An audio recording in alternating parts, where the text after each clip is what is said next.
Et bienvenue pour une discussion avec Grok. En tout cas, aujourd'hui, ce sera pas vraiment une discussion. On va juste discuter tout seul de l'actualité. Alors, voici ce que nous dit Grok pour le 10 mars 2026. Moyen-Orient, crise majeure. Israël frappe l'Iran et le Liban. 100 000 déplacés en 24 heures. L'Iran menace de bloquer le détroit d'Ormuz. Pétrole. USA promettent des frappes intensives. J'ai oublié de dire à Grok de faire des phrases complètes quand même. Mais oui, bon, ça continue, ça frappe, ça bloque. Ok, c'est un match de foot quoi. Sauf que du coup, il y a une domination de l'attaque des États-Unis et d'Israël et une défense à la Mourinho pour l'Iran. Réaction française, Macron déploie le porte-avions Charles de Gaulle plus 8 frégates en Méditerranée orientale, mer Rouge et Hormuz. Évacuation accélérée des Français du Golfe, Israël et Liban. Ok, bon, ça se prépare. Très honnêtement, personne sait, je pense exactement jusqu'où ça va aller. Monsieur Trump est pas du genre à s'arrêter au milieu. Il est plutôt du genre à pilonner jusqu'à la fin. Mais du coup, est-ce que l'Iran peut résister comme... je sais que Grok m'avait suggéré la comparaison avec le Vietnam dans une autre discussion. C'est deux situations différentes, hein, bien sûr, deux époques différentes aussi, et pas la même puissance de feu, je pense, des États-Unis maintenant. Après, j'en sais rien, j'y connais rien, donc voilà, c'est une discussion sur l'actualité d'un point de vue novice. Et oui, j'y connais rien en actualité, je ne suis pas l'actualité. Non, si en vrai je suis, mais en disant que j'y connais rien, comme ça, vos attentes ne sont pas trop élevées. Sommet nucléaire, la France accueille aujourd'hui le deuxième sommet mondial sur l'énergie nucléaire civile avec l'AIEA.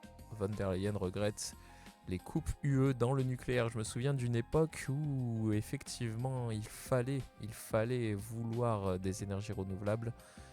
L'éolien en particulier, le solaire bien sûr. Je rêve d'un projet où on aurait une sorte de ballon à l'hélium toujours alimenté par un tuyau d'hélium qui est au-dessus de la stratosphère, au-dessus des nuages. Oh, pas au-dessus de la stratosphère, mais au-dessus des nuages pour capter le soleil à perpétuité. Un peu comme le ballon duquel s'était lancé un astronaute, un mec qui avait fait du saut dans le vide. Mais du coup, avec des câbles, bon, le câble serait trop lourd à cette distance, mais des câbles pour acheminer l'électricité du panneau solaire. En fait, je rêve de véhicules volants stagnant dans l'air pendant des semaines. Hein, l'île volante dans Jules Verne ou alors BioShock Infinite bien sûr. Et du coup on pourrait capter le soleil. Et puis le vent d'ailleurs. Intérieur, grosse opération anti-mafia, DZ Mafia à Marseille, 42 interpellations, recettes fiscales plus 6,8%. En 2025, j'imagine que c'est pas lié à la DZ Mafia. 42 interpellations, ça veut dire qu'ils étaient plus de 42. C'est pas mal. On est sur... ouais. On est sur quelque chose en Cro-Blanc qui est revenu d'entre les morts YouTube, a sorti une vidéo sur je sais plus quelle autre mafia là, qui brûle des maisons. Voilà. LR consolide leur réseau local post-municipal. Ok. Ils consolident leur réseau local post-municipal.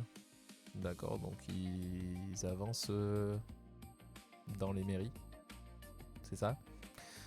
En tout cas, diplomatie, l'Algérie retire l'exigence d'excuses de sa loi sur la colonisation française. 9 mars, je sais pas trop qu'est-ce que la France, en quoi ça agit sur la France ou pas.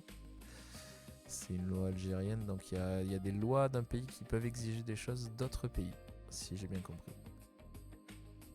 C'est l'essentiel dominé par la tension au Moyen-Orient, évidemment.